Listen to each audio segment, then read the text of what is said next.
Joshi, and I'm an Associate Director with Executive Access's Life Science Practice. I, along with Venkat, are going to be your hosts this evening. I'm happy to say that this year, Executive Access has completed 25 years in the industry and has successfully placed over 2,400 senior executives in various sectors and in some of the most coveted roles. I bet you didn't know that we are the only search firm with a candidate success rate of over 95% and one which factors in performance as part of our fees. Well, in what should have otherwise been a year of galas and celebrations, an uninvited guest in the form of a pandemic has played party pooper. COVID-19 might be here to bring us down, but we aren't letting it dampen our spirits. As we all come to terms with the paradigm shift in how we not just work, but also live, it is imperative that we discuss the pandemic's impact on the healthcare industry. To get some of these insights and to discuss these points with our various panelists, I would like to introduce our moderators for this webinar. First up, we have Dr. Praneeth Kumar. Dr. Praneeth Kumar is a senior healthcare professional with over 4 decades of experience across business management, corporate strategy, organizational development with some of the leading names in the healthcare industry. He has held leadership positions at Fortis, Radiant Life Care, and the NABH. He is now an independent healthcare consultant and an advisor to various startups, private equity, and healthcare businesses. He's also part of Executive Access's Life Science Advisory Council. Welcome, Dr. Kumar. Our second moderator for the evening is our very own Mr. Ronesh Puri. An advocate and a banker before he ventured into executive search, Ronesh brings over 25 years of experience in the search business and has placed over 600 candidates, including over hundreds of CEOs and board-level executives. He has successfully facilitated numerous leadership positions in the healthcare, pharma, and medical device industries, apart from others. Ronesh actively mentors, coaches a number of leaders and CEOs on talent strategy, resource management, and business performance. Welcome you both. Now I would virtually pass the mic on to my colleague at Chennai, Venkat, to introduce the panelists. So, hi. Good evening, everybody, and I would like to introduce the panelists now. Mrs. Ameera Shah, Promoter and Managing Director, Metropolis Healthcare. For the last 20 years, Mrs. Shah has focused on delivering sustainable growth, built and led corporate functions, including finance, strategy, business process optimization, innovation, and investor relations. She won many awards, and most prominent were Asia's Most Powerful Women's Business by Forbes Asia, and 50 Most Powerful Women in Business by Fortune India, and Young Global Leader list brought by World Economic Forum in 2015. Welcome, Ameera. Thank you. Now I would like to introduce our second panelist, Dr. Ashutosh Raghuvamshi, MD, Fortis Healthcare is unwell. We welcome Anil Vinayak, Group COO, Fortis Healthcare in his place.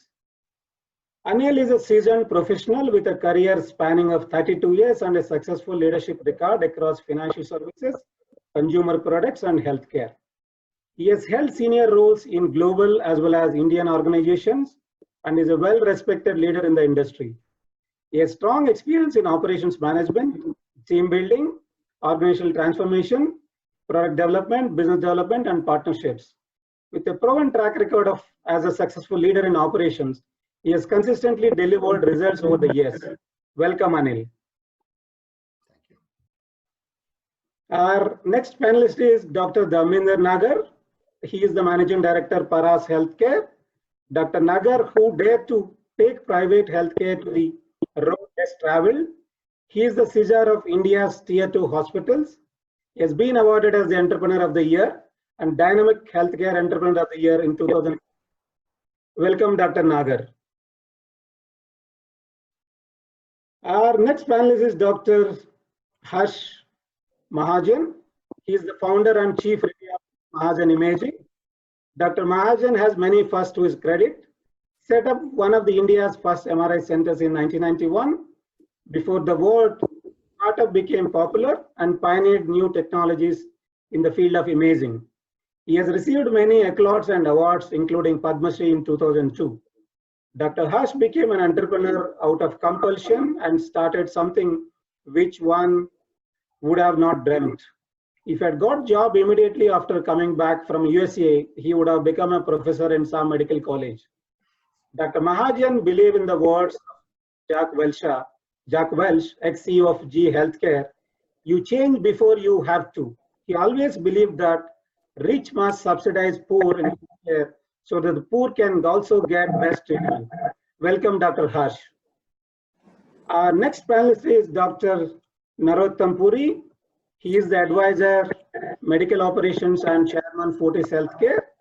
Dr. Narottam Puri has spent 5 decades in healthcare as a teacher, clinical practitioner, and healthcare administrator.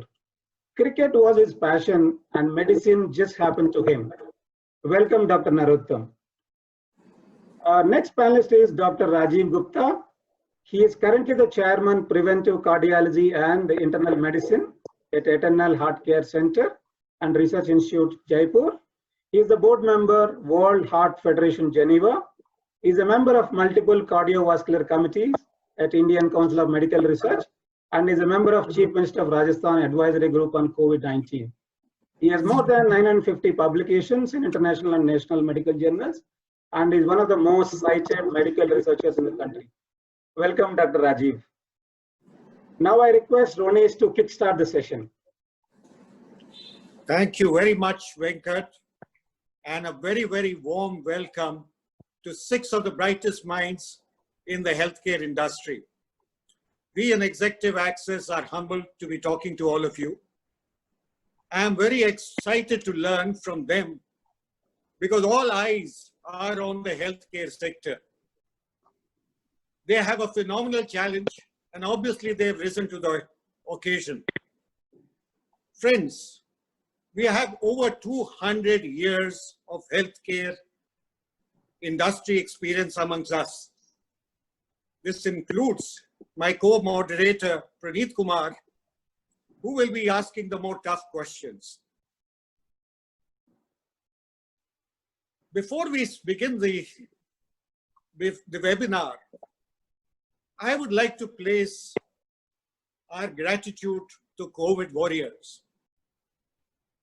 Our heart is humbled and filled with gratitude as over 100 doctors have laid down their lives to save ours. All of you are doing a phenomenal job, and I think everybody, the entire nation, looks up to you with hope, expectation, and confidence that you will obviously rise to the challenge. The questions that are in our mind is, what will change? When will normalcy return, if ever it will? And what will be the key challenges that you face? We will, during the next hour or so, try to get a perspective from all of you. And I'm sure all of you are very sporting. You will reveal your secrets so the rest of us in the industry can also learn. Panelists, we have a mixed bag here. Half the participants are from the healthcare pharma world, and the other half are CEOs, CXOs of various companies who are exceedingly keen to learn from you. With your permission, we will also try to keep this interactive. We will take questions from the audience as they come in, and we will try to actually pick your brains on some of those responses. So I would like to begin with Dr. Nagar. Dharmendra, what are the top 3 challenges that you have faced, and how different is life to you today vis-a-vis what it used to be in the pre-COVID times? It's such a pleasure to be part of this esteemed panel. I'm perhaps the most, the youngest in terms of the number of years I have practiced healthcare. And there is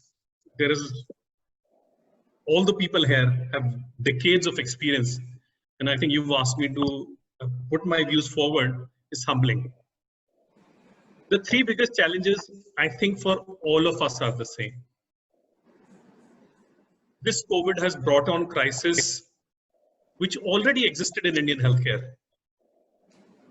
Lack of trained manpower, lack of access lack of affordability. And I think this is a universal phenomenon. All of us are facing those same very issues. Since we are spread over large geography in North India, the timings have changed. Something that has happened in Gurgaon happens in a month's time in Patna. But everywhere you're seeing the same reactions. We are at the forefront of a crisis, which is not only a healthcare crisis, but it is an administrative crisis. We all know that we are faced with new situations clinically every day, yet at the same time, we are faced with a government order every day to do this, that, and the other, and hopefully not charge for it. So the crisis in Indian healthcare, and for all of us, remain the same.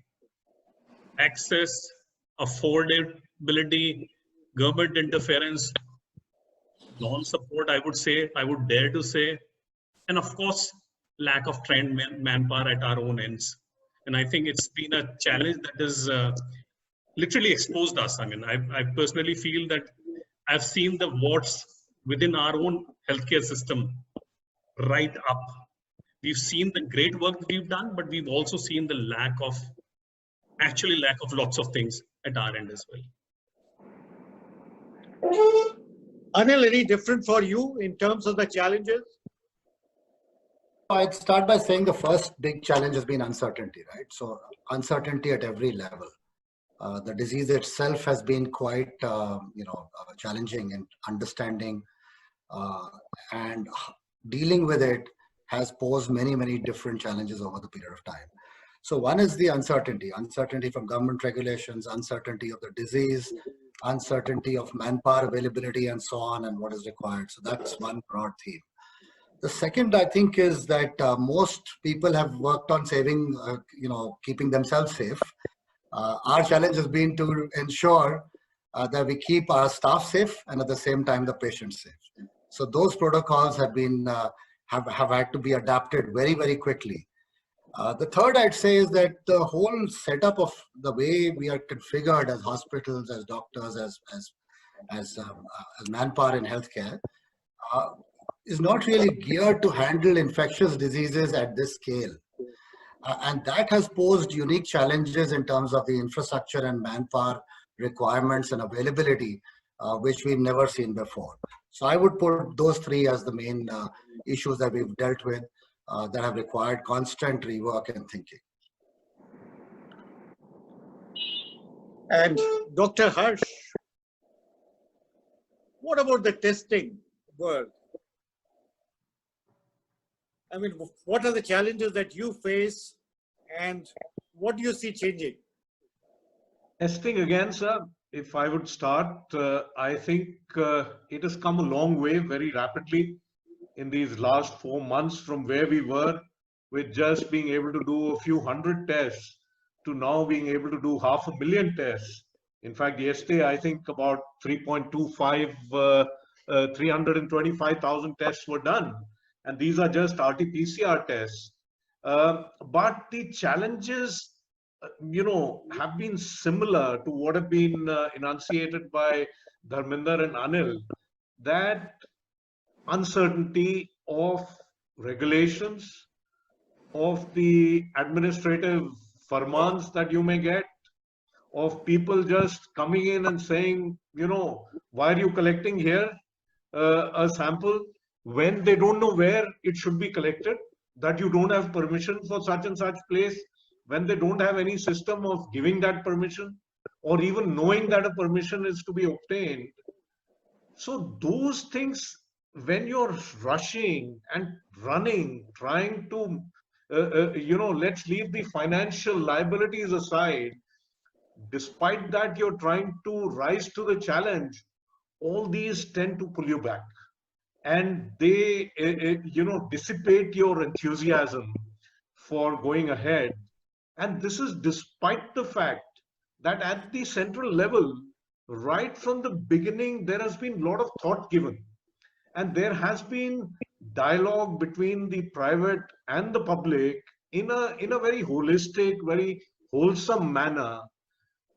Despite that, since health is a concurrent subject, as we all know, at every state level for orders or guidelines or directives to pass down the rung and to be implemented has been a huge challenge, as I'm sure Ameera will tell you, because she straddles most of India.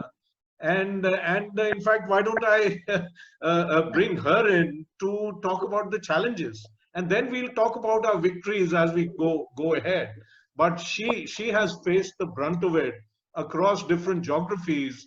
India in this pandemic is very well represented as not a conglomeration of states, but probably conglomeration of multiple countries, where writ of different,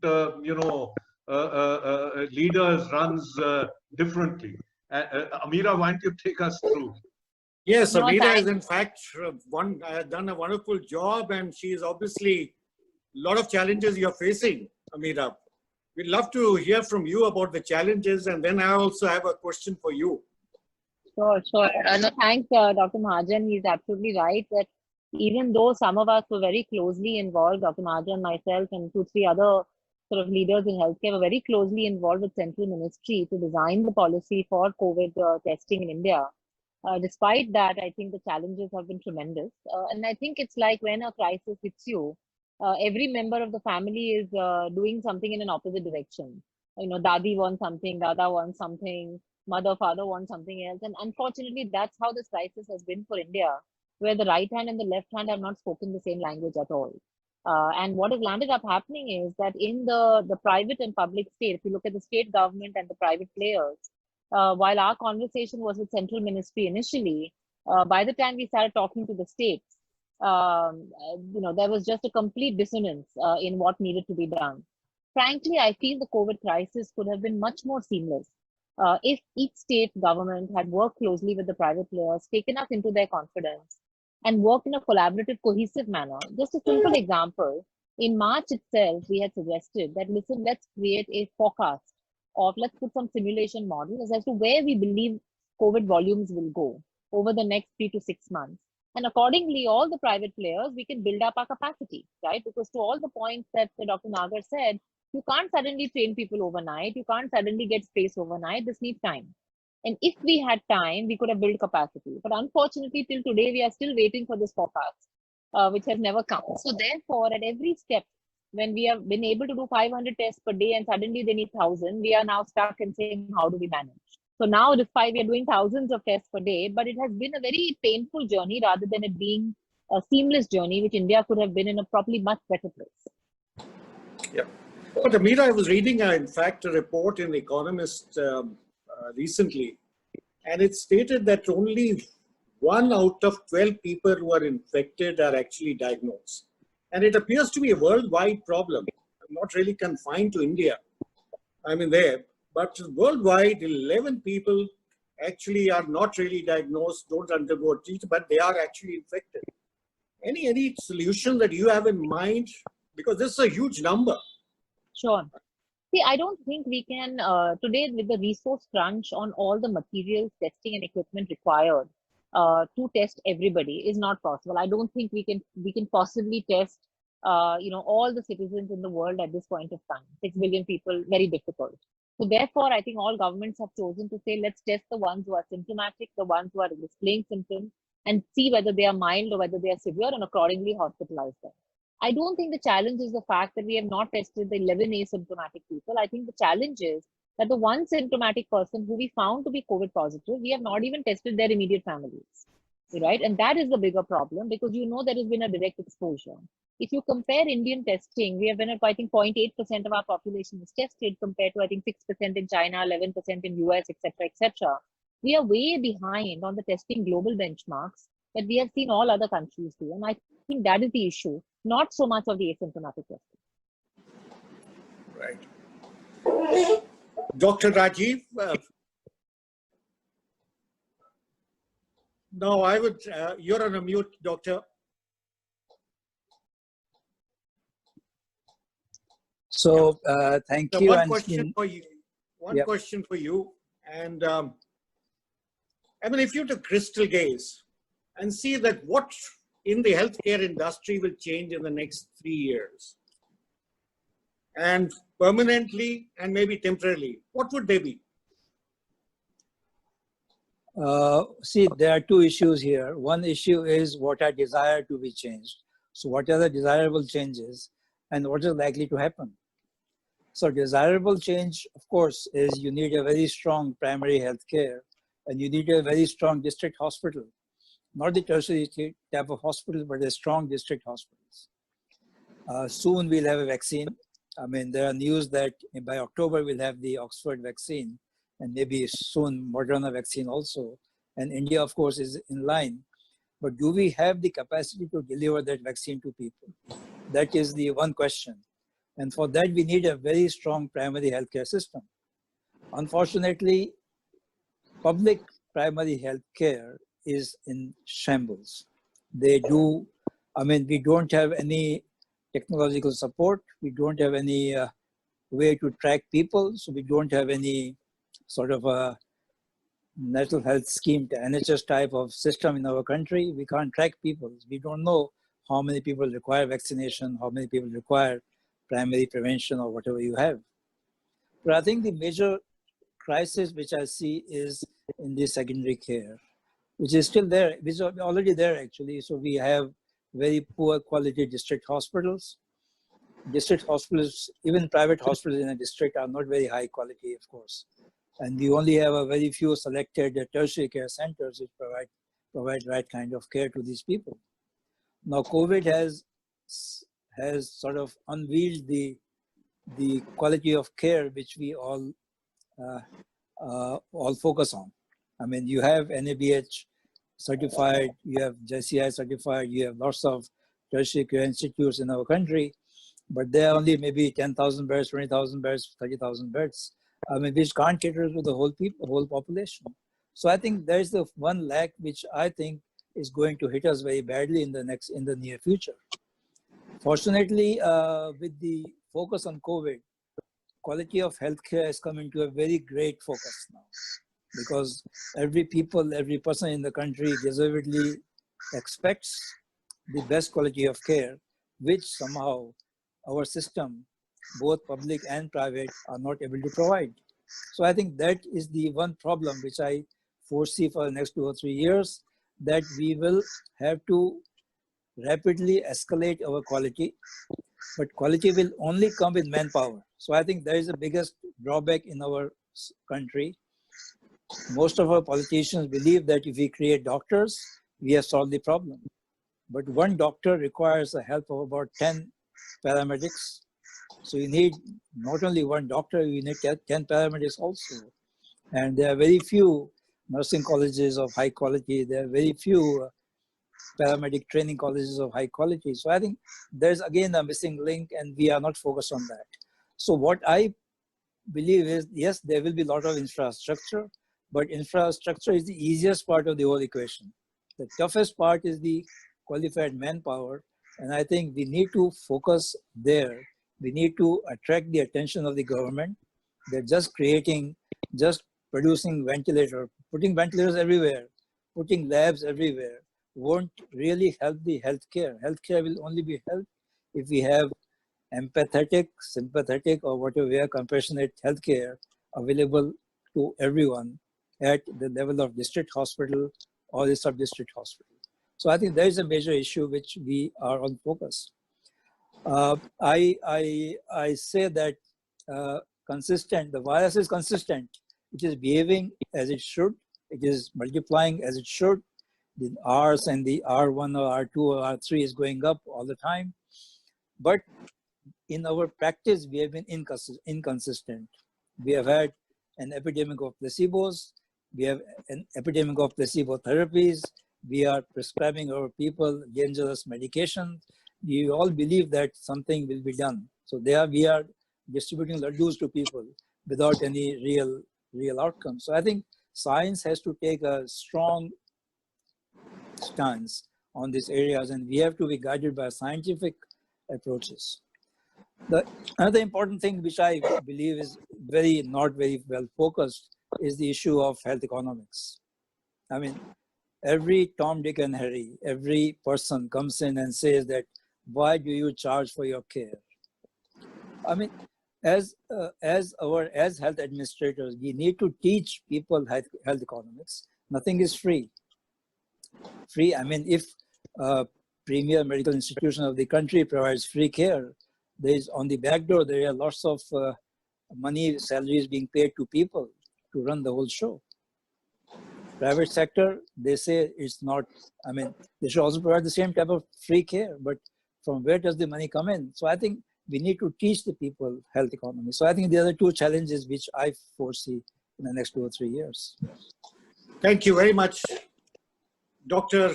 Narottam Puri, you are used to playing in treacherous wicket and seaming tracks. So putting your little stop, 2025, what do you think will 3 fundamental changes that will change in the healthcare ecosystem? Number 1, and then I have another counter question to that, but would love to get your perspective when you crystal gaze. Well, 3 fundamental changes. Well, thank you first of all for having me on this panel. It's been a pleasure listening to my colleagues. The first thing is 5 years down the line, I don't think an old man like me with a cardiac lesion of the type that I have is going to be around. So that's the first change that's going to happen. The second most important change, I think, which has been brought about by this particular epidemic, is going to be political.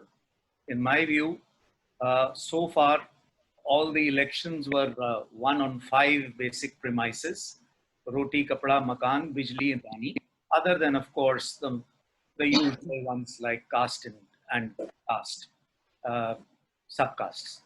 But now, after this particular episode, people are going to demand better healthcare.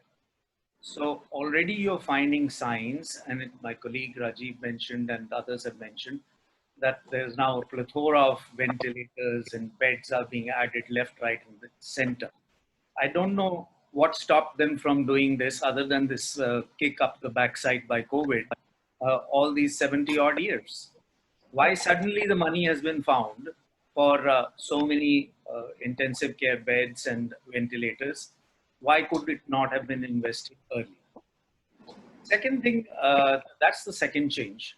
The third, I think, is a cultural change, which again has been forced down upon us. But you know, nobody in humankind ever has changed willingly. Circumstances have forced humans to change and animals to change, and that change is going to be the cultural and the social change. For example, don't cough in my face. You know, cough in your own elbow. Use a mask. Have some social distancing instead of the usual jappi pappi that is very common in North India. So I think that's the cultural change will require some time, and it will probably take 4 or 5 years. That is subject to the scientists not finding a vaccine or a medication to cure this.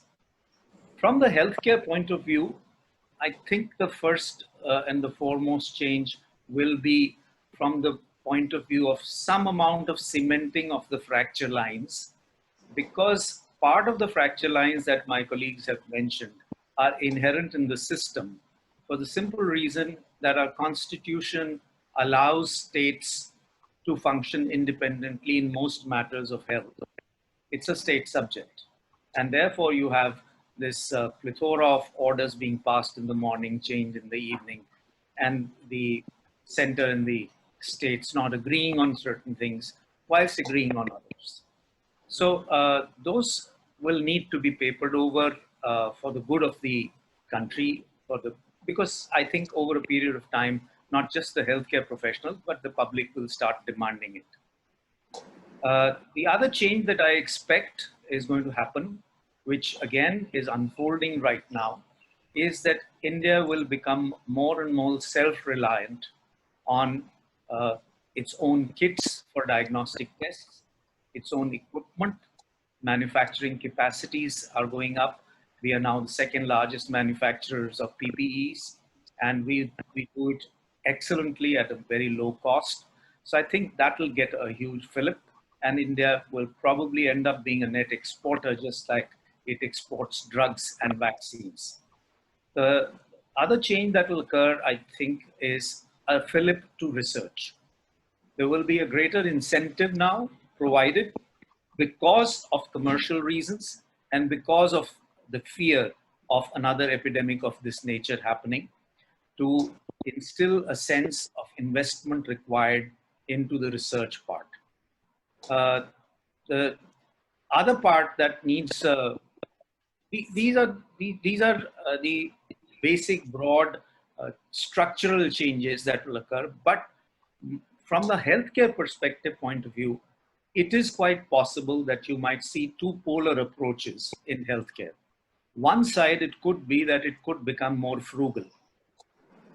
Now, you may not have the necessity, or infection fears might get you not to create huge spaces which are air conditioned centrally and to have single rooms configurations. You might need a little frugality from the point of view of design. So there'll be a restructuring as far as hospitals are concerned, with more open spaces and open ventilation systems available.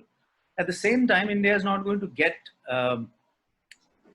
suddenly very poor. We'll go through this phase, and once again we'll become profligate in spending, and there will be people who will be willing to pay for those exceptional services that our hospitals do provide, and that's why we do so well in medical value travel. And that is that you will have those 5-star hospitals as well. But so far, most of us in the healthcare industry have often tried to cater to a very wide panorama of patients, from general wards, which are just wards like government hospitals, to the deluxe rooms, which probably some hotels also do not have. So that's perhaps an area that may well change over the next 5 years. Another change that could come could be an increased focus on public-private partnerships. Rajiv mentioned, and rightly, I think 75% of the things that a patient really needs can be handled at primary care. Why they have not been handled is a moot question, because the Bhore Commission was formed in 1943. And that 9-member commission had given its recommendation how the primary and the district level, up to the district level, how the structure is going to be of the Indian healthcare system. It was ratified by the independent in India. But then nothing moved. One after the other, various commissions came, put their stamps there, but nothing moved. And we all know that we spent about 1% of our GDP. Now the NK Singh Commission has recently come up by saying that they're planning to spend 2.1%. Any one of us on this panel can tell you it's going to be insignificant.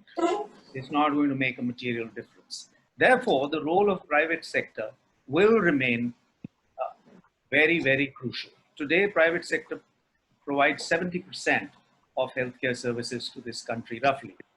The only sad thing is that the public sector doesn't seem to recognize that the contribution of the private sector.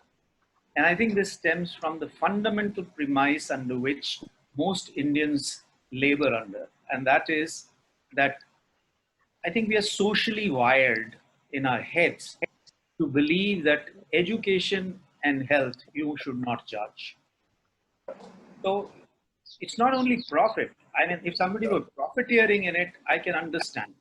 But they don't even want you to profit. If you cannot make money out of it, why the hell would I invest in healthcare? So despite that, and that is one of the reasons why healthcare, to my mind, is a cottage industry. It is an industry, but it's a cottage industry. Husband, wife, starting a 5-bedded nursing home in a small town, that kind of stuff. That needs to be changed. I think this papering over or cementing of relationships will require that, at least for epidemics, you stop looking at public and private as two different boats that you are traveling by. But you consider that when you are treating the Indian population, that every hand has to be on deck for the simple reason, as Harminder pointed out in the beginning itself. I think India is so short of doctors. It is so short of equipment. It is so short of nurses. Instead of 5 beds per 1,000 population, we have 0.5 beds per 1,000 population. So I think we all hands need to be on deck. And I hope that over a period of 5 years, things will change. My only worry really is that once things are over, we tend to forget. I mean, Kargil happened. Do you know what is the report? 1999, I think it happened. Yes, that's right. So 21 years down the line, where is that report? Where is the report of the 1962 India-China conflict? Anybody has seen it? Henderson report? No, it's not been released.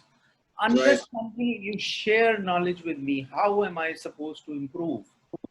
So I think those things are likely to happen.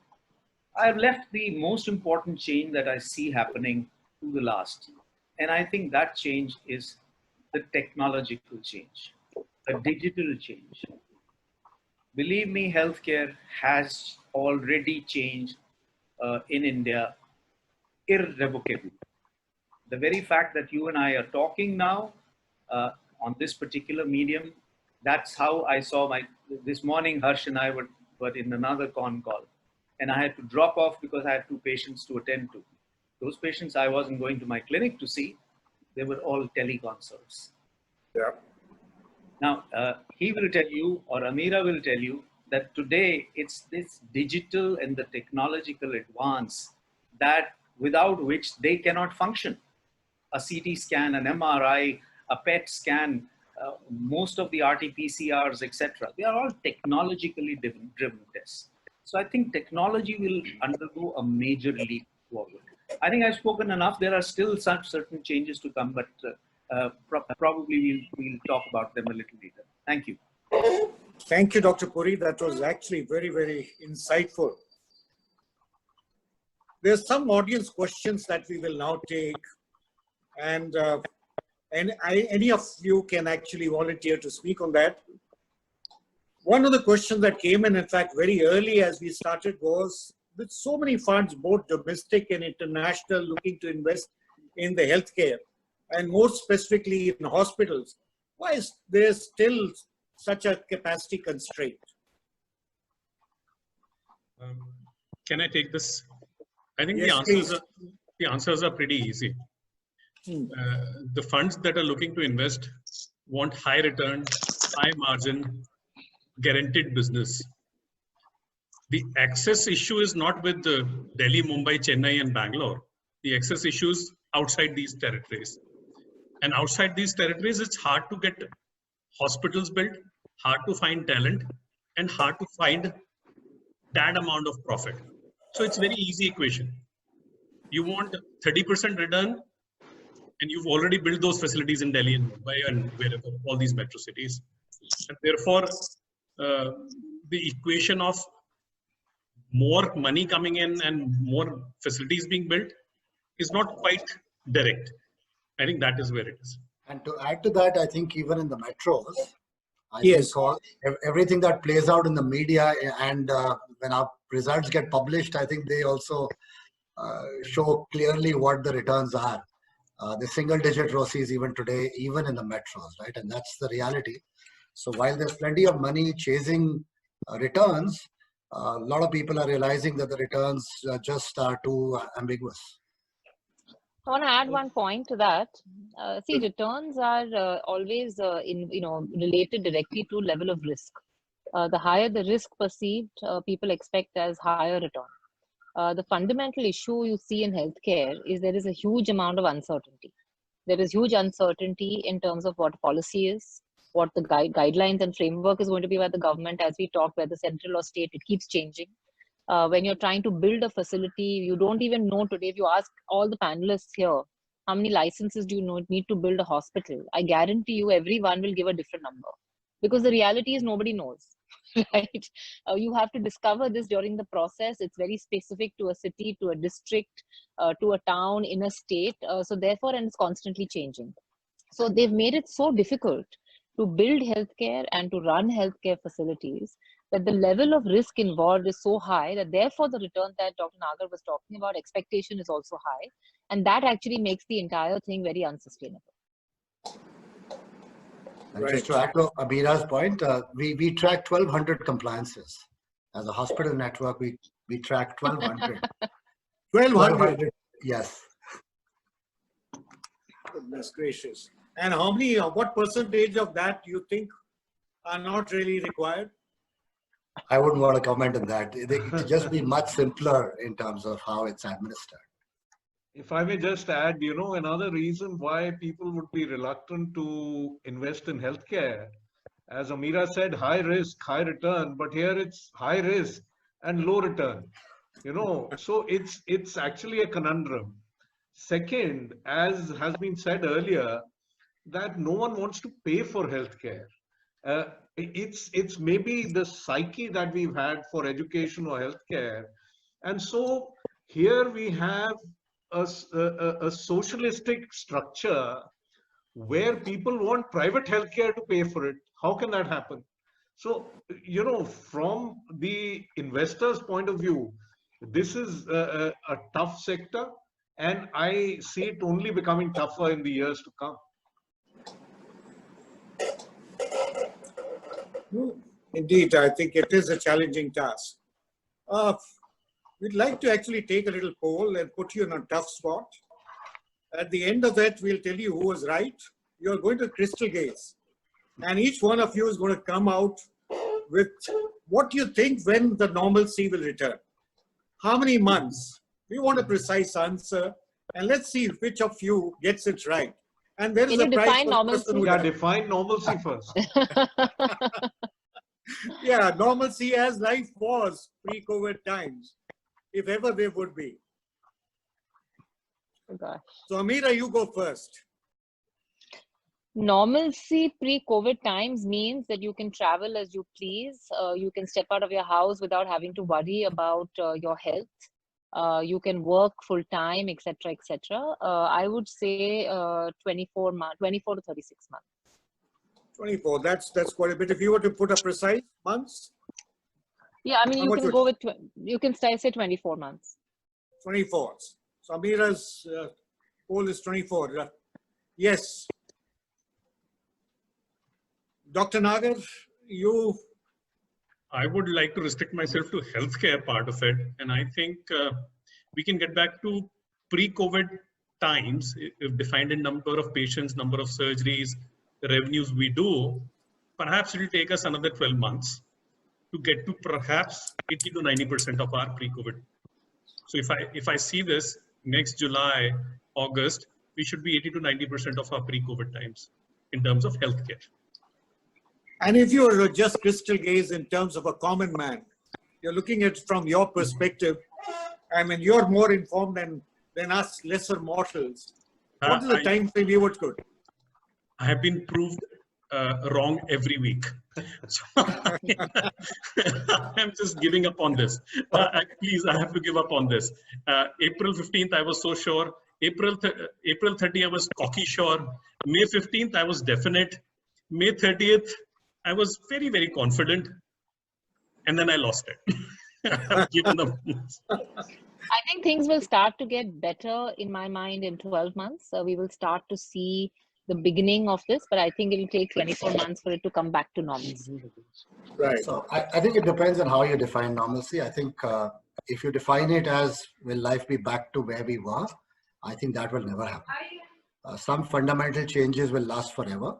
I think two of them have been referred to before, but the acceptance and adoption of technology in a wide variety of areas will be at a different level and will remain so. It will only accelerate from here. The second, I think, is if you look at a grassroots level, the understanding and appreciation of hygiene. Right? Somebody was telling me yesterday that earlier consumers did not even know what germs meant. Today, housewives are talking about, is it a virus or is it a bacteria? and what is disinfection and so on. So if you look at that, it's a very fundamental shift. So if you look at those as indicators of going back to normal, I think that will change forever. If we look at it as business and where will we be and patient volumes and so on, I agree with Dr. Nagar. In 9 to 12 months, I think healthcare as a sector will be more or less where we were. Thank you, Anil. Yes. Yes, 12 months for normalcy to return, I agree, in the healthcare sector, and probably 3 years for everything to be hunky-dory as it was in the world. Thank you, Harsh. Yeah, that's a bold, and you have actually put yourself. We'll certainly wait and watch, and you may be right, as some polls indicating. Dr. Rajiv, you're in a tough spot now. There are two aspects. One is the new normal. So what we call as normal is possibly a new normal. The new normal will start in about 6 months' time. And within 12 months, we should be back to normal. That's what my prediction is. So And life, I think life for a common man, when it gets down to normal, common man will take about 6 to 9 months. That is, I'm slightly more optimistic. So I push it further. Yeah. Wonderful. Dr. Puri, do we have you? Yeah, whilst all this was going on, I was trying to dial Bejan Daruwala. I'm told that he's God. Dr. Puri, the cricket commentators don't need Bejan Daruwala, and certainly not you. You always have a statistician by your side, sir. Yeah, but I did try the other possibility, but unfortunately, Trump and Fauci are still debating this issue. So, what is your guess? We are not going to leave without a figure. I cannot go against the wishes of so many of my colleagues. Therefore, I will defer to whatever they say. But it is literally a crystal ball gazing of a disease. One thing I'll just say that what we know of this disease, the fact that the disease is caused by X agent, this is how you detect that agent, this is what the agent causes. So we know the etiology, we know the etiopathology, we know how to diagnose it. We are already well on the way to finding a vaccine. There are drugs which can at least reduce some of the side effects. I think we've reached quite a long way, and I'm restricting myself totally to the clinical side of it. So from the clinical side of it, I guess by March next year, we should have a vaccine stroke drug available to us, which will take the fear out. But this virus isn't going anywhere. It's going to be there with us like the influenza virus. And therefore, the normalcy will depend a lot on communities and on individuals as much as it would depend on the behavior of everything is not going to be dependent on doctors and healthcare administrators. Thank you very much. It's been a pleasure. I will pass on now the baton to my more learned colleague, Dr. Praneeth, and he'll take it over. Thank you, Ronesh. I think a lot of comments have come, and with your crystal ball glazing, a lot of things have been sort of predicted. Whether they happen or not, only the time will tell. But I think before I pose any very specific question, the areas that have been covered so far by all the panelists, there is a question from one of the advisor of Government of India, who is heading the National Vector-Borne Disease Control Program. So it's more like a comment and a question. He says healthcare at least got some importance than medical care. There is a change in terms of people are now talking of positive health. Good health and hygiene is being talked about, which was being forgotten. Excessive uses of antibiotics, antivirals, antimalarials, all these things have contributed to where we are. He also made a comment that there was excessive hospitalization, and the hospital-acquired infection obviously is going up. So what is the response of especially Rajiv and Narottam how do you think that these things are now going to improve? See, as if I can say something on that, I am a strong believer in non-medicine or less medicines as possible. And that's where I talked of placebos. So this epidemic has geared the public to catch on the straws. And what we find a very flimsy evidence of a particular molecule or particular drug, we are inadvertently giving those drugs. I mean, he has rightly said of malarial drugs. So if we use hydroxychloroquine or chloroquine for this drug, we're going to produce a widespread chloroquine resistance in our population, so that the real benefit, like in terms of malaria, will go away. So that's one. Excessive hospitalization, I think, was a very initial and a very bad step as far as the government is concerned. Although they were keen to prevent the people-to-people spread, isolation, home isolation is not widely available in our country. I think so. That's what the advice was to the government. So that excessive hospitalization of minimally symptomatic patients in this particular epidemic has also contributed to the costs of the whole thing, of the whole epidemic on the country. Just a rough guesswork, if we have done 10 million tests in the country, that means 1 crore tests, which is actually 1.25 crore tests have been done so far. And if you have charged for 2,500 for each test, you already spent 2,500 crores on the testing alone. Now, clearly we need better technology to rapidly escalate the tests and to isolate and to provide some cost-effective ways of these things. So I think there is a huge amount of data available already, which we can look into. But I think clearly what is important is that science has to take precedence, and what is happening right now is 50% non-science. We have very expensive medications also, and without large trials, we may be harming more people than giving them benefit. Okay. Dr. Puri, what will be your comment on this? Well, there are two, of course, it is partly true, but then, whilst I believe what Rajiv is saying, like true scientists, one should do placebo-controlled, double-blind, randomized trials. But this disease is just about 6 months old.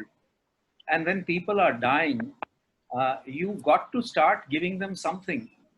You cannot do a randomized trial like a clinical researcher sitting out of a lab. So as clinicians, you are bound to try various drugs whichever you think might work. Now, the choice obviously would be whether you allow that patient to die of the disease, or the patient has a side effect because of the drug. The word empirical use of drugs is not new. I'm by no means defending the use of untried and untested drugs, but I think the clinicians who made an attempt to try to give these drugs was on the basis of howsoever small the experience might have been, but it was forced down their throat for the simple reason that this virus was too new and nothing was available to treat this. And so they reverted to whatever they thought could work. Part of that has worked. Some of those drugs may have worked in part. Some of the drugs may not have worked. But I do agree with Rajiv that going forward, as you get to know more and more about the drugs, we should not be led astray by marketing campaigns that drug companies are known to launch for a particular type of a drug that works, or also by the political drum beating that sometimes occurs because somebody believes that a particular type of a medication will work. Now, I personally feel that the healthcare world responded, and it's not India, just all over the world. Healthcare world responded the best that it could, given the circumstances that we didn't know about this disease till January of this year. And we are now in July. And the very fact that over a period of time, admissions have come down, the mortality is low, is a testament to this fact that we've learned as we've gone along. Who knew that this was not a simple respiratory virus, but that it caused coagulopathies, or it caused pulmonary embolisms, or it caused neurological deficits, etc., etc. As we are learning more and more about it, the science part of it must now start taking over from the empirical use that was earlier there. But to an extent, as a clinician, I would support giving or trying anything and everything to save a life. So I think the Dr. Dhariwal mentions, and probably he's asking, will post-COVID, will we be more rational, and we will really depend more on non-medication measures, or we will still continue to use the medication methods that we have been doing till now? Puneet, if I may come in. Yeah, please. Just to carry on from where Dr. Puri left, compassionate use of a drug is permitted. And if you see, this was a novel virus which came and nothing was known about it. In the 6 months that we have learned more and more about it, many of the medications which were thought to hold promise in the beginning have now been left on the sidelines. They are no longer recommended. They are no longer used. Some may be very expensive. Some may have been cheap. But as knowledge we have gained, and we've also realized, as Dr. Rajiv very rightly said, overuse of ventilators. In one New York City hospital, 88% of patients who were put on a ventilator died. And at the same time in Boston, in another hospital, it was 20%. So we have learned over these months from whatever that, the statistics that came out. And one area where I think we need to concentrate more, so that an answer to Dr. Dhariwal's question, whether we would use less of medicine, it has to be all based on evidence. Unfortunately, I think the analysis and the collation of data in our country isn't to the extent that it should be, so that we learn from our own data. We still continue to rely on Italian data, Spanish data, US data, UK data. And this is where that, excessive use of medication or use of medication just for placebo, just to, please the patient or the family, will only go down if we analyze our own data. And that is a huge task, but it is a task which we should be equal to, and we should be looking at doing. And that's where I think ICMR, CSIR, they are attempting, but it has to be a coordinated effort between the public and the private to bring out these statistics. And that would also help us in any future pandemic or any other disease, so that our systems are in place for analysis. There is another question from an associate professor of hospital management, and she has asked, should we implement with religiosity the referral system, so that the strain on the tertiary care centers across the board, which is happening currently, should be avoided, and the patient should get the primary care, which again obviously boils down to the primary care has to be strengthened. So Dharminder, what would be your response? Because you are into tier 2 cities mainly with your tertiary care. How would you really endorse? I think it has to be a very regional approach, and it has to be approached in different states. You will have to take different measure. What is true for Gurgaon is not true for Patna or Darbhanga. Therefore, a uniform policy across the board doesn't work. Just to quickly point out that this question is very valid. We ourselves who are in tertiary healthcare have to realize that we should no longer also be doing primary healthcare, where we have 5566 internal medicine consultants. We are just routinely looking at Khansi, Bukhar, Zukam. I think we may have to farm out some of the primary care outside these tertiary care facilities. Whether it is farmed out to some separate units, or we healthcare providers create our own primary healthcare enterprises, that is a question. But it has to happen sooner rather than later. Whether it will be an enforceable thing that somebody suggested, I don't think so. It will be a voluntary and it should be a business decision. And I think that time will come, because I believe due to this COVID, a lot of this primary healthcare space, which was coming to tertiary care, is anyways not coming. And that habit will be formed. And I believe if we get more primary care physicians practicing in all areas, we will get a lower load at the tertiary care facilities. And we as providers have to focus on tertiary care, quaternary care, critical care. And I think that should be the answer. Rajiv, I know you in your opening remarks also you mentioned that primary care is in disarray. So should there be a political will to implement this referral system, which the Board Committee, Dr. Puri also talked, the Board Committee had recommended long back, even before India became free. And till date, we have not effectively implemented that three-tier system.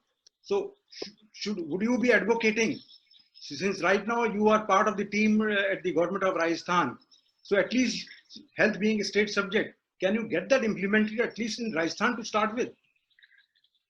See, this thing requires a lot of thought and lot of political will to implement. In Rajasthan, some about 20 years ago, they started a system of referral.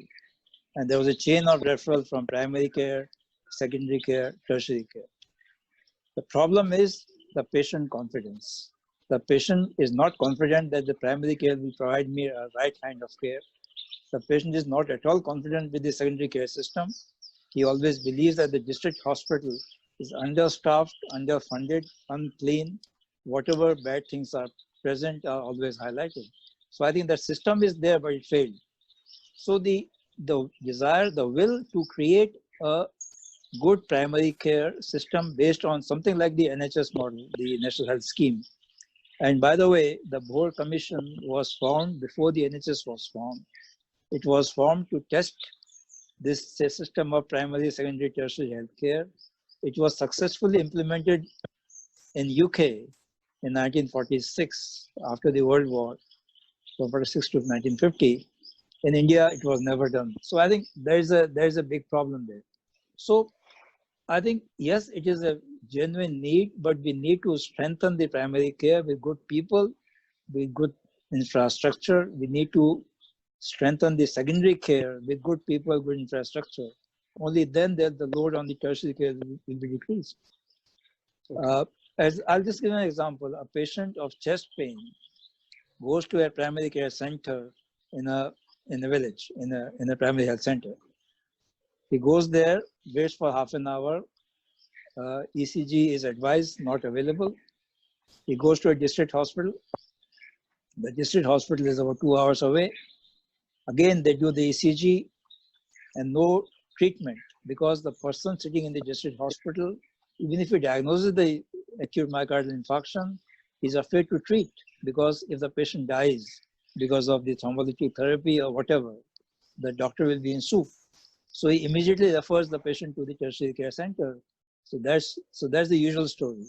And to break that cycle, I think the people's confidence in the primary care and the secondary care has to be strong, and that requires a great political will, not just the clinical pathways. Okay. Anil, you are dealing with the clinicians who are in last 4 months have to recalibrate their own working. So what do you think? What is the perspective that they are talking about, and what do they expect from the hospital management? So I think if I start looking at what are the changes that have happened, first of all, in clinical practice, the first and biggest change has been, like Dr. Puri talked about, consultation methodology. So we found that within a month of launching video consults, the technology has been always available, but nobody ever used it. And we found within a month that 15% of the volume moved to video consults. And all doctors were able to use it, even the ones that earlier were not able to use simple things like e-prescription and stuff like that. So I think that is one big change that this brought about. The expectations of doctors are quite, simple. How do you ensure safety, and how do you ensure that patients can be treated in the best possible manner and you're doing no harm, as it were. So in terms of the evolution of the protocols in the hospital, in terms of the practices that keep patients safe, as well as the doctor and the treating teams, those have been the areas of focus for us across the board. The other piece is around staff welfare and how do you protect the warriors that are in the wards that are treating COVID patients? How do you protect their families? How do you make sure that they themselves feel secure in their minds about the contingency of either falling ill themselves or potentially even losing their lives in certain situations? So that's been another big area of focus for us, to give them the safety and the security net to look after them in their time of need. I must say the doctor community has really come forward. If I look at all our hospitals, teams have come together. The manpower has always been short because this disease requires a lot of isolation, and segregation of teams that are treating COVID patients and those that are treating non-COVID patients. And that means that the manpower requirement is substantially higher. And we can't just manage with the regular critical care teams and the pulmonologists. So all kinds of doctors have come forward. They're participating in the rotations. A lot of them have gone through training on intensive care. And their response has been spectacular, actually.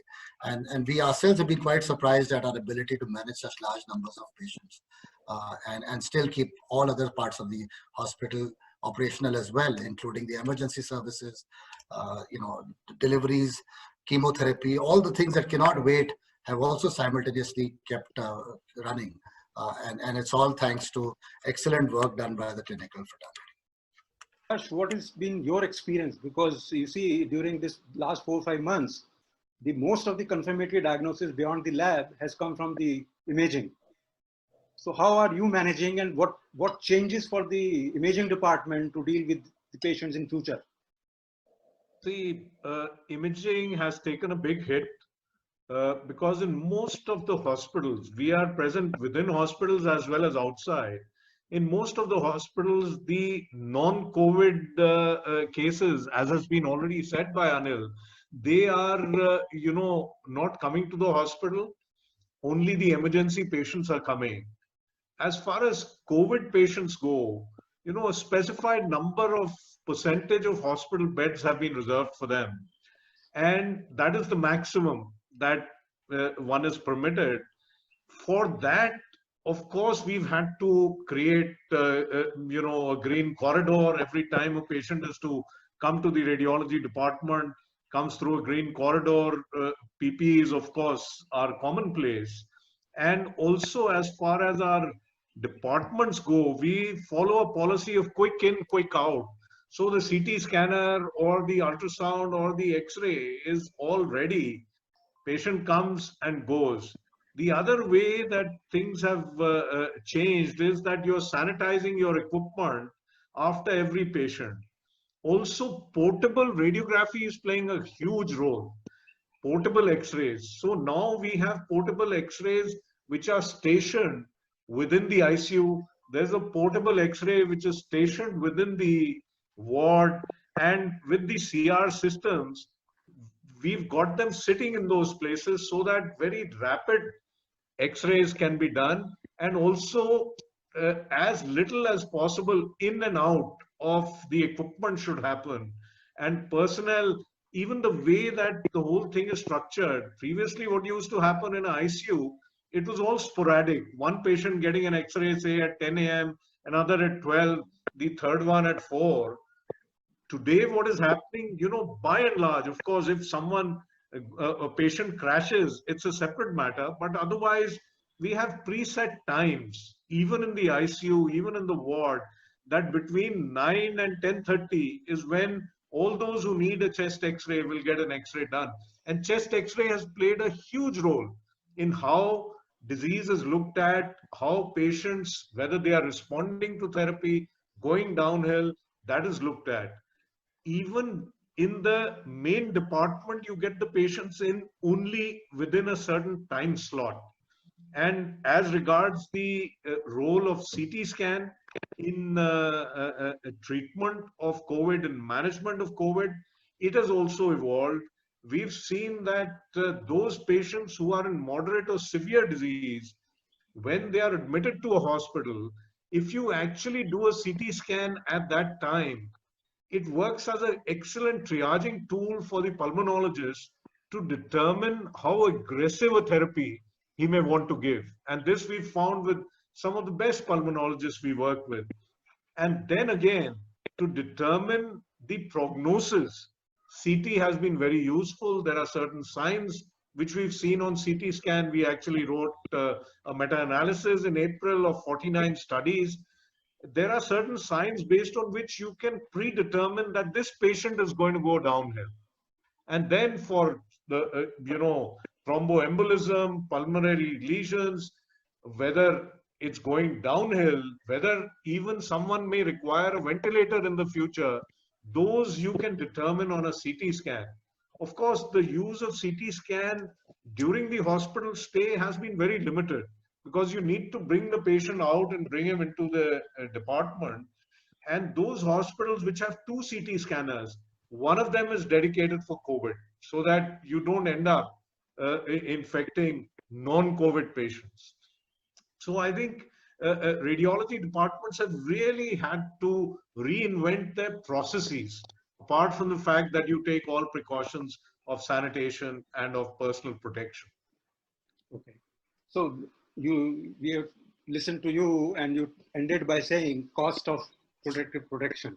So let me start with Amira. Amira, how much the cost has gone up because of the use of PPEs and how frequently your staff has to keep on changing even in one shift?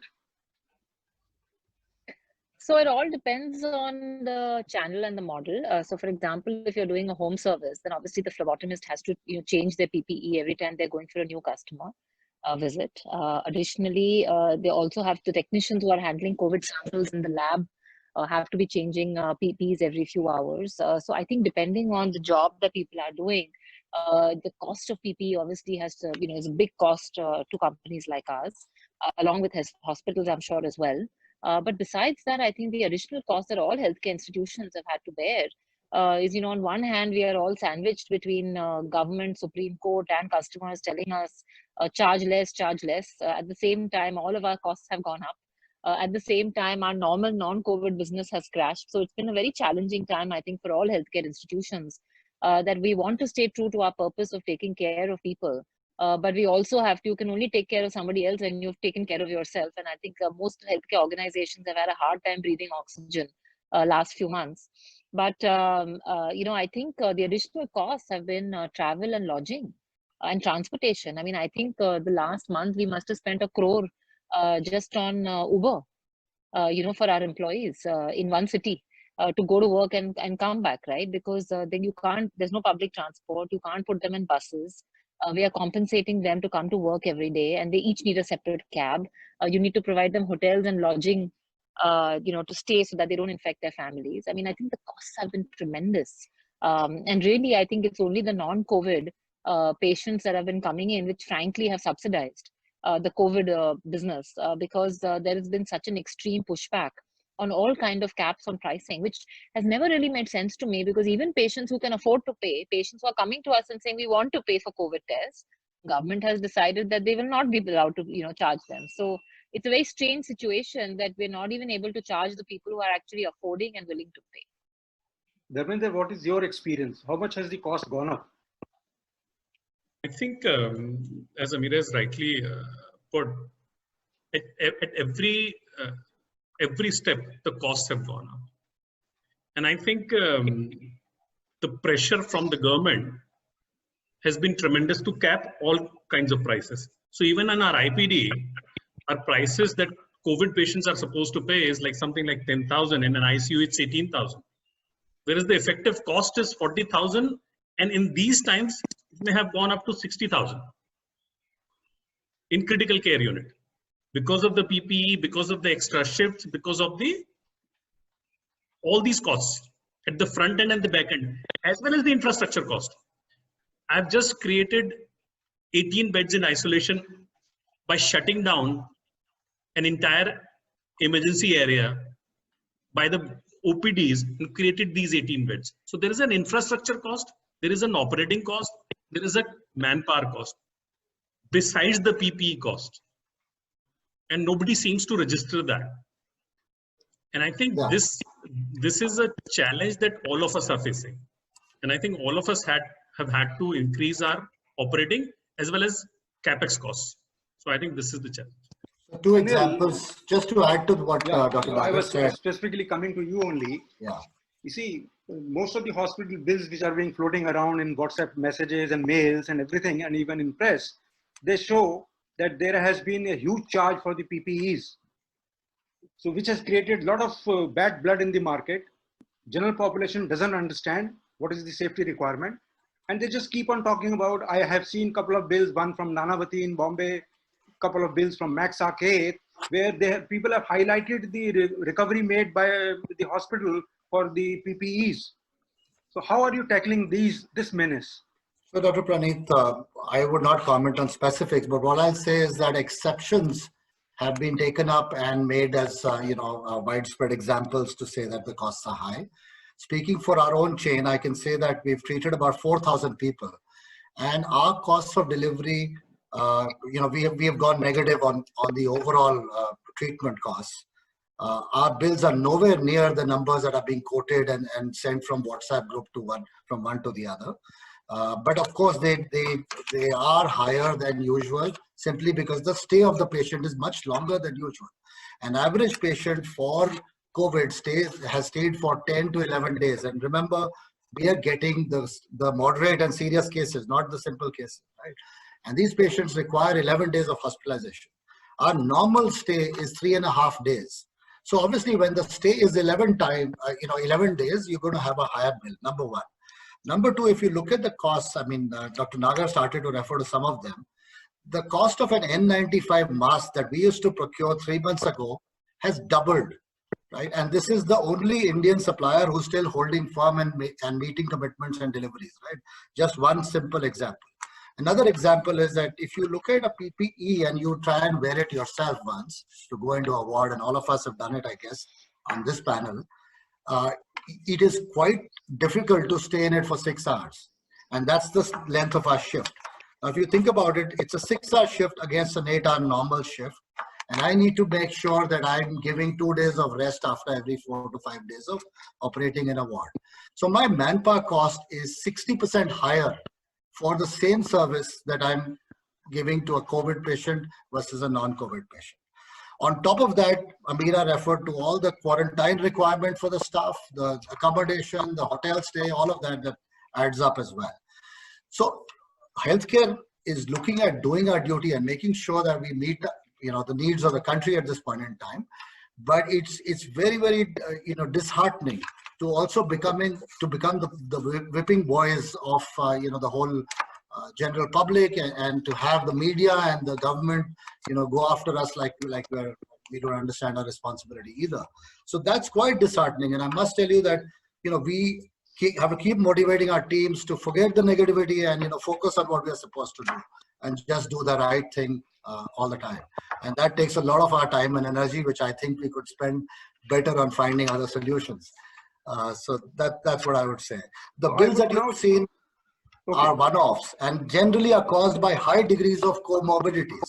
Right? If a patient is a COVID patient with a high number of other comorbidities, look at the number of consults that have to happen on that patient, and each of those consults will require a senior doctor going in and looking at the patient and wearing a set of PPE, which will have to be discarded right after he comes out. So those are real costs and they're not going up. Okay. I think now we need to move to the next paradigm that we have experienced, as I think a couple of you mentioned, that the doctors who were not willing probably to use the technology in terms of consult and looking after the patients have taken to it. So what do you think, how these technology adaptation and adoption will happen now in future, and how is the patient care going to be reshaped? Anil, may I start with you only? Yeah, sure. So I'll take that up first. So I think first is, of course, the acceptance of both patients and doctors to adopt technology. And I think it starts with teleconsult, but it's going into other areas as well. Another one that I would mention straight off is remote monitoring. The patients inside the wards are quite accepting now of some of the one of the rounds being a remote round, where the doctor is actually outside and a senior pulmonologist is looking, or a senior doctor above the age of 60 perhaps is outside the ward and consulting with the juniors inside. So that's just one example. So I think both the doctors and the patients, in terms of remote monitoring as well as teleconsult, that's one big area. The second, I think, is the use of robotics, right? And we've certainly tried a lot of these solutions that have been made available, and some of them are quite practical, and some of them have a lot of applicability.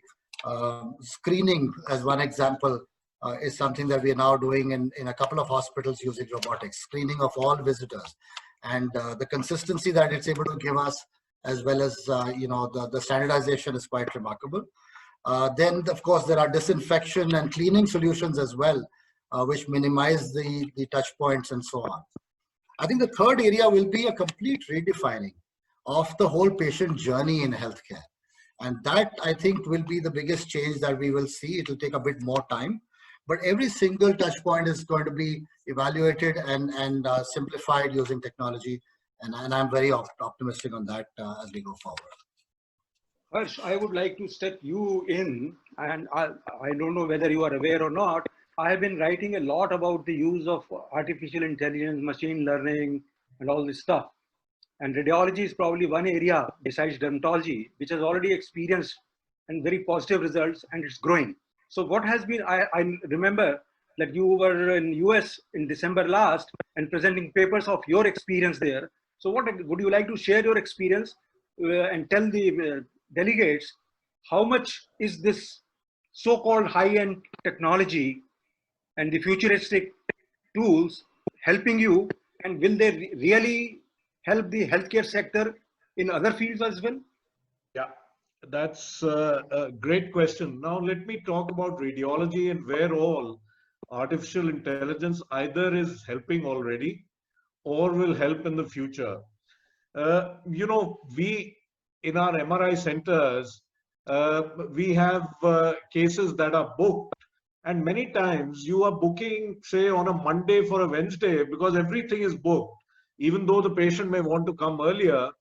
And then on Monday itself, there'll be 2-3 no-shows. They just don't turn up. So you are sitting doing nothing on Monday, whereas you're booking patients for Wednesday because the whole booking is done.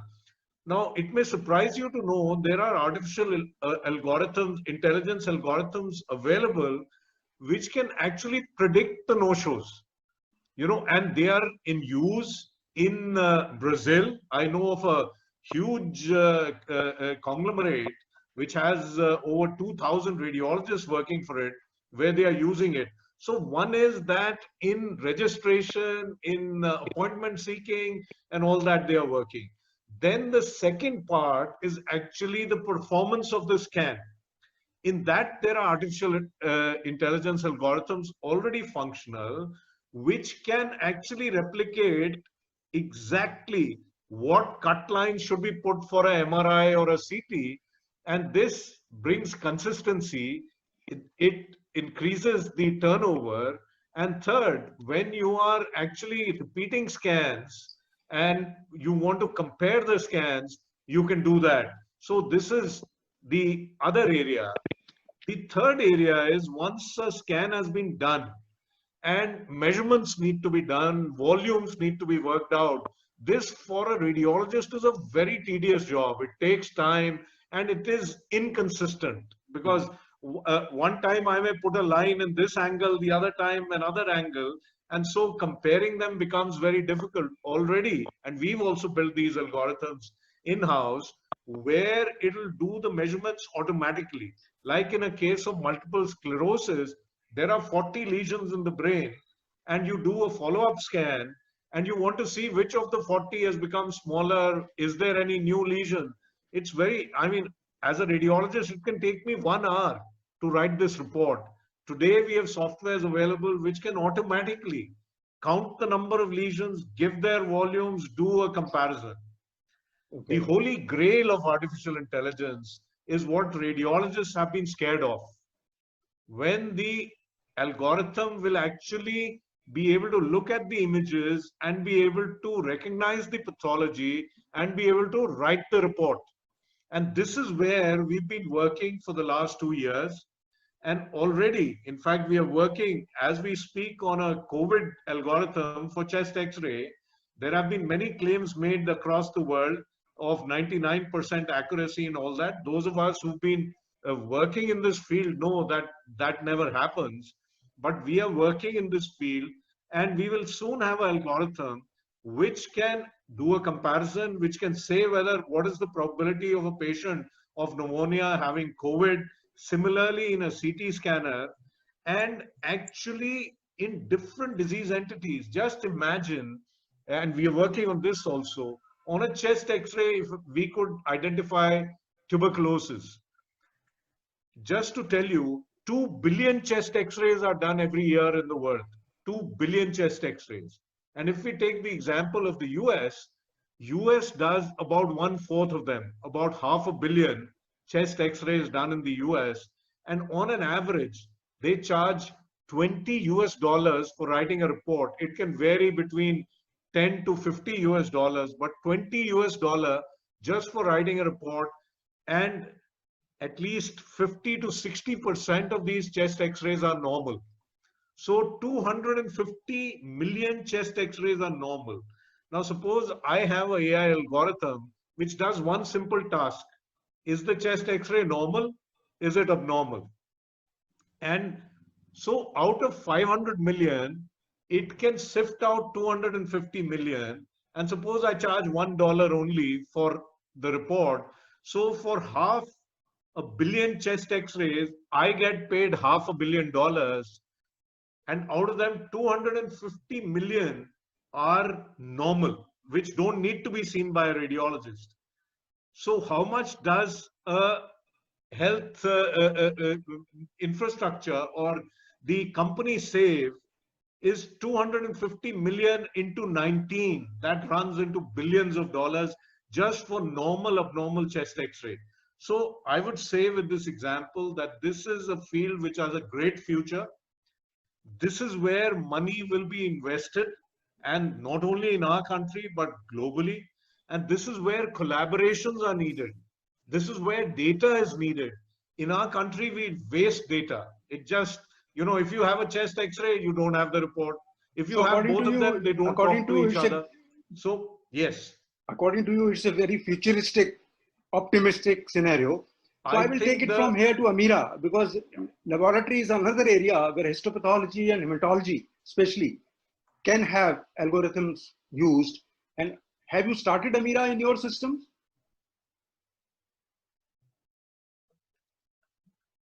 You're on mute. Sorry, can you hear me now? Yeah. Yeah. So I was saying, no, I think so far we have still not seen AI move into pathology as significantly. I think there are three opportunities. One is on the hematology side. One is on the histopathology. And, you know, these two, of course, are very specific areas where it can be used.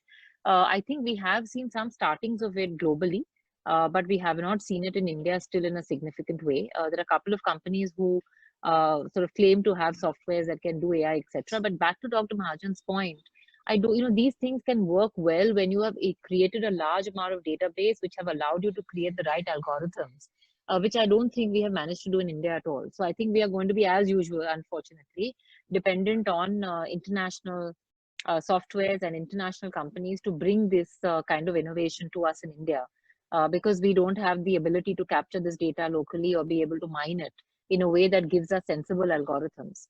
And of course, anytime we bring anything from internationally which has IP and value, it also tends to be expensive, which then becomes a challenge from an affordability perspective in India. So I do hope that we will be able to adopt AI soon. We are looking to build some of our own data and mine it to try and create our own algorithms. It's work in progress at this point of time. Okay. Dharmender, have you tried, because in scheduling and as Harsh mentioned, taking care of the no-shows so that the resource can be utilized optimally at that point in time?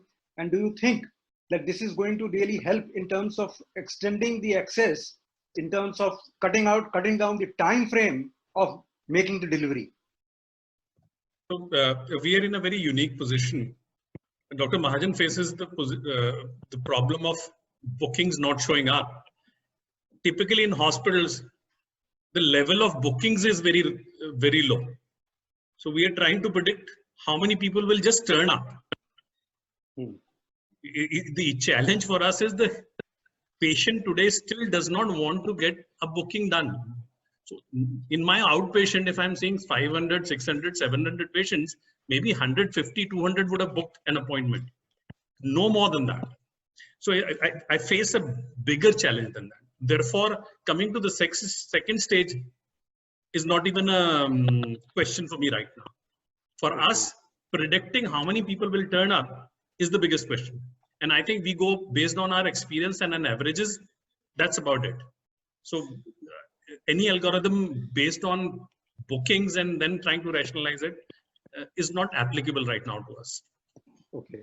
Anil, would you like to add on to this in terms of delivery? Yeah, so I think there are a lot of areas in healthcare where technology will, adoption will increase. So when I refer to the patient journey, Dr. Nagar rightly said, the appointment system is one. How do you make it seamless? How do you make sure patients sitting at home book an appointment, pay for it, and then come to the hospital and just go straight to the doctor? Today, that experience is so clunky, right? Even if they book the appointment and they come, they have to stand in another queue for 15 minutes or 20 minutes to get a bill. And then they have to go give that bill to a coordinator who then makes them wait till, any amount of time before they actually see their doctor. So that whole journey can be simplified quite a bit. And I do see that this will be a motivation to make that happen. And certainly, we are looking at working on that area. The second is, if you look at their experience within the room as well, there's a lot of automation possibilities in the service side, as well as on the doctor side. All the service requests for which they keep pressing the button that calls the nurse today, actually a lot of those should get serviced automatically or should be almost self-service in some situations. So I think some of that will happen. Then if you look at the doctor part of it, right, I'm very positive about the fact that they've taken to teleconsult and video consult so well now, because that fear of technology is disappearing. And I think that has massive implications. So if you look at an EMR system, an e-prescription system, all of it automated, integrated, virtually the doctor walks in and does the consult and everything is on the notes right there, right? That will change the nature of healthcare. The integration between teams, being able to see the same information as you respond to the patient's requirements. All of those are areas that I see a lot of change coming, and it will be very soon. It will be fast-tracked, is my feeling. Okay. So there is a question from Bangalore. Now, this gentleman has worked in USA for 10 years, and he was the intermediary between the payer and the provider. So he's asking, as we are seeing the scenario today, and we are talking of hospitals in future, are we going to expect pricing transparency, prevention, positive health, wellness, and huge focus on consumerism, which is happening now? Will they change? And if they are going to change, are the private sector hospitals going to champion the social determinants of health as well? I would like, actually, Rajiv was the best person to have started the answer on that, but unfortunately he has an emergency, so he's left. But I think all of you can pitch in. Let me take this challenge. It's a very optimistic question because in today's environment, I think all those challenges that we faced last year, last year, will continue to face. Consumerism is an issue. Expectations is an issue. The real challenge, I believe, in Indian healthcare scenario is to do with out-of-pocket expenses. You see the patient reaction expectation change when he's insured versus when he's paying out of pocket. A lot of friction between healthcare providers and the population in general is on the pricing. I believe most of us healthcare provider are very transparent on pricing.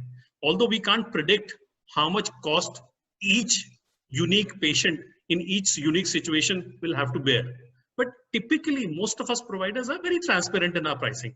The friction is that we as individuals who are consumers, who are patients, when faced with the reality that they have to pay 5 lakh out of pocket, the whole scenario changes. If anything, this mass awareness of healthcare, this focus on healthcare, hopefully brings insurance into the Indian paradigm, whether it is public insurance or private insurance. If our population is insured, I believe all of us as doctors, healthcare providers will have an easier life, and transparency will be demanded, will be justified, and I believe from our provider side, we'll be happy to do it. Unless the payer side is taken care of, everything else is secondary to that. Okay. Dr. Puri, may I like to reach out to you again, and maybe you could sum up the salient points of this whole webinar that we had so far. Praneeth, I think the most important lesson that we each one need to learn from this, or as humanity has learned from epidemics in the past, is that pandemics of this nature are too large to be left to politicians, administrators, scientists, and doctors. They are won by communities and by individuals. We've talked a lot about what healthcare can do, but it's the same story that Praneeth, you and I used to discuss a lot when we were together. And that is that most of us know our responsibilities, but we don't know our rights. Or the other way around. We know our rights, but we don't know our responsibilities. I think this is going to manifest now also. If we are going to beat this pandemic, each one of us has to own up our own responsibility towards ourselves, our families, and our communities. And similarly, the communities will need to win it. You're seeing what is happening in the United States, and that's possibly because of this machismo that comes of not wearing a mask. So I am imploring everybody that you please mask up. Do it for yourself, do it for your family, do it for your community, do it for your city, do it for your country, and do it for humanity. I think you would have won half the battle. The other parts like social distancing, hand washing, and the etiquettes that come with it will need to be inculcated as a part and parcel of the management of this condition. Till such time that we find a vaccine that works. You know, vaccines may come, but an influenza vaccine works 40% to 50%. So we need to have 100% or 90% plus security to work. Last, I'll only end because, Jigar Muradabadi, the famous Shair, had said that Hosho Hawas apne salamat rahe jigar. Hosho Hawas apne salamat rahe jigar. Manzil se pooch lunga kahan ja raha hu main. Wow. Destination will tell us what is the path that we need to tread to reach there. Thank you. Thank you very much. आपने अभी बोला प्रणीत, with your permission, आपने ये बोला तो मुझे भी कुछ याद आया कि मंजिल पे बोला आपने सर, मंजिलें उन्हीं को मिलती हैं जिनके सपनों में जान होती है। मंजिलें उन्हीं को मिलती हैं जिनके सपनों में जान होती है। पंख से कुछ नहीं होता, हौसलों से उड़ान होती है। So that is what we need. Okay, Ronesh, would you like to wrap it up? Yes, I think it's been a pleasure, and it could go on, but thank you very much, all the panelists. I think it was a very good learning opportunity, and all of you were very, very, very sporting. It was so good to hear some Sheri Shadi from Dr. Puri and Dr. Harsh. That's one side of your personality we didn't know. So I'll just have one question for all three of you, and then we'll wrap it up. Dr. Puri, who's your favorite cricketer?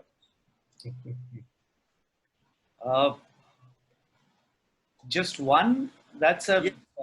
I would suggest that you hold another webinar on it. We can discuss that. Cricket webinar. It has to be a batsman, a bowler, an all-rounder. What it will depend. But I think if you were to simply just pick one, I guess it will have to be Don Bradman. Fair question. And Dr. Nagar, mask will be a part of life till when? You again putting me in a spot, but I would say nothing before 6 months. We should actually, even if we believe that the COVID crisis is going down, we should still continue with public safety precautions. And I think the more we do it, the better it is for the society and all of us. So if we think it's ending tomorrow, we should continue another few months with all these precautions. So therefore, a year we must accept. And Dr. Harsh, your favorite hobby? Actually singing, sir. Wonderful. So where we have another webinar, one on cricket and one on singing. Goodness gracious, wonderful. And thank you very much, all the panelists and all the participants. It's been a pleasure to host all of you. And we look forward to seeing you on the 24th, when we have yet another webinar coming up. Thank you very much. Have a great day, and grateful to all the panelists as well as all the participants. Take care and stay safe. Thank you very much. Thank you.